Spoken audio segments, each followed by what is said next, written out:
Zandra is an entire galaxy. It is with enormous pride that I ask you to join in the unique universe of Zandra Rhodes. And also, I only found out last night that today is Zandra's birthday. So on with the show.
After a show like that, how can you ask who the influence in your life was? I mean, I think it's totally Zandra Rhodes. Although I must say, I think the influences in my life come from all my different friends and how they inspire me, you know, like you coming, joining me different parts of the country in our adventures. And really, sort of, first of all, with this particular show, the whole fantasy is also due to how Ron conceived it, Ron Link, because, I mean, that's one of the most exciting things in my life when I first saw the show that he did at Christie's, and I knew from that minute that I wanted to work with him. But all of these clothes were just incredible. And people talk about influences on your life. Did you always want to be a designer? Were you drawing these clothes when you were in elementary school? Well, I had a very extraordinary mother, and when I look back to it, I wish you'd been able to meet her, because she was you know, just amazing woman.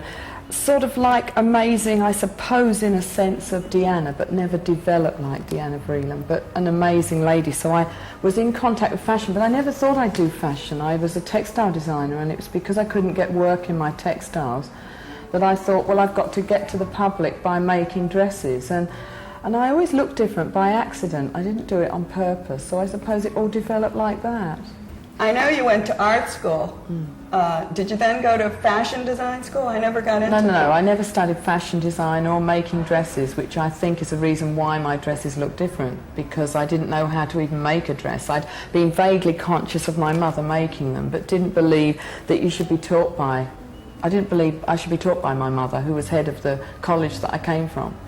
And I went to the Royal College of Art and specialised in textile design and lithography, and I do all my own posters for the shows. You know, you've got a collection of them. Right. But you didn't sew with your mother? No. You didn't draw? Only as a child. That's what I mean, did you? But then when I went, I was just involved in the pattern side, and my dresses evolve around the patterns. And if you look at the development of my patterns, you know, like things like I went to Australia and I drew the rock in the centre of Australia. Then I do the designs from it, and then I cut round the fabric and drape it round the figure. But that's the thing that I think is so unique about you, that you do your own fabrics. Printing itself, we do, I'd make the designs on paper, then we do all the transparencies and make the screens, and then we hand screen them, and I work out all the colourways in my own factory and work out what I'm going to do with each different seam. You know, and then does the dress just come from that design? And then each dress is related to each design. You can't just say I'll make that particular dress, which might be in flowers, in an abstract print, because it's made with the bodice to be that shape, just like this one's pointed, or the one that you've got on is the one I call Chinese constructivist, which is sort of like angles with circles over the crisscross.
But I think what you work very well with is what I work very well with, which is always working with people who say you can't, you can't, you can't. We worked with that a little bit in this show. Yes.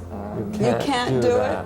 Oh, they tell you There's always that someone there to say you can't do it. Not restrictions and guidelines, but like, oh, that'll never, you can't, that'll never. Well, that's what I wanted to ask you, too, because the two of you were working with the charity group this time. The charity, the price to go in is very expensive, I know. The clothes are very expensive. How much do the clothes run? Well, the clothes, you're talking about clothes that are over $800. That's right. But now with the Jack Queen line, I'm being able to interpret and do them for selling around $100. So you've got both sides of it now. You know, you can't do. It's the labour and what goes into these things. I want to ask you one more question. We talk about all the work you put into it, all the time involved, everyone, the people in your factory working, and the amount of publicity that you get afterwards. Do those things sell the show, sell the clothes? I don't think you can ever tell what does and what clicks and what doesn't click. I mean, all you have to do is know that underneath it all, I'm in it because I love doing what I do.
Well, your forte, talking about your forte, I think lies in your evening gowns.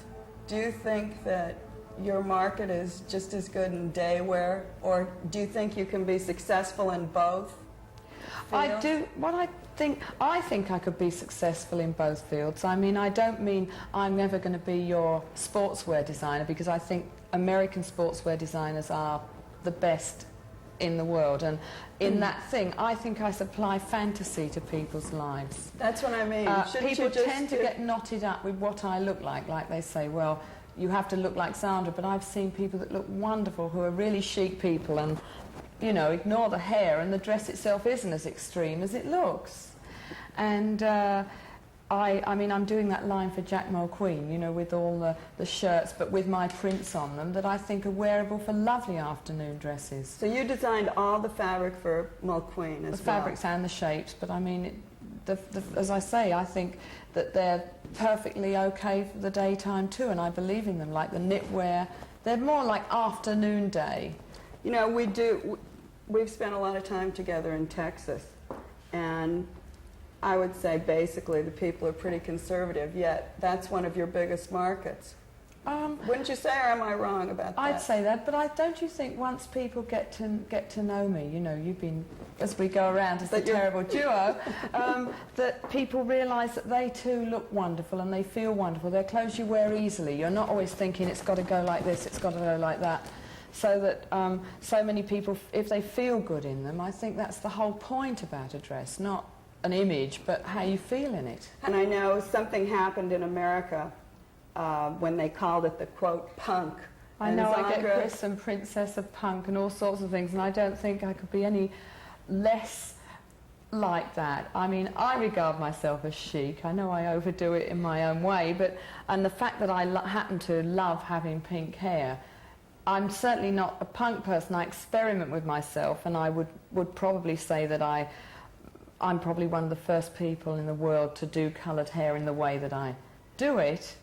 But I certainly don't think I could be punk. The unfortunate thing is that if people could only divorce the fact and see some of my ideas that I try out are ideas that I try out that end up as beautiful. Like, you know, when Gregory Osborne, who was the soloist in the show, was dancing in my torn stoles. Now, basically, we call them torn stoles because the design on them is based on tears, and then we cut all the holes and beaded them. It couldn't be further away from ugly. You know what I mean? But you still do safety pins. Yes. Do those things, do you think those things, that punk look, was harmful to your image at any point? It was like a two-edged sword. I know, it was very... Because the people that are into design this is one thing that put me onto one of the forefronts of the whole thing. People that realise that I'm willing to experiment and try things out. But for a while, my ladies who buy the dresses thought, oh my God, if she's associated with safety pins, tears and God knows what, then probably we can't touch her and it will be horrendous. Instead of saying, my God, what a great idea. I mean, if Schiaparelli could print tears, what's the difference between doing embroidered tears and working out how you could pin a sleeve on a dress instead of sewing it? Right. You know, it's the whole thing of experimentation. Well, that's where it's gone now. I'm really proud of trying to do things in a different way, of trying to... I want people to see the fantasy of fashion, not always over-the-top extravagant, but the whole fantasy, you know. I want people to see that I was willing to try in times like this.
you.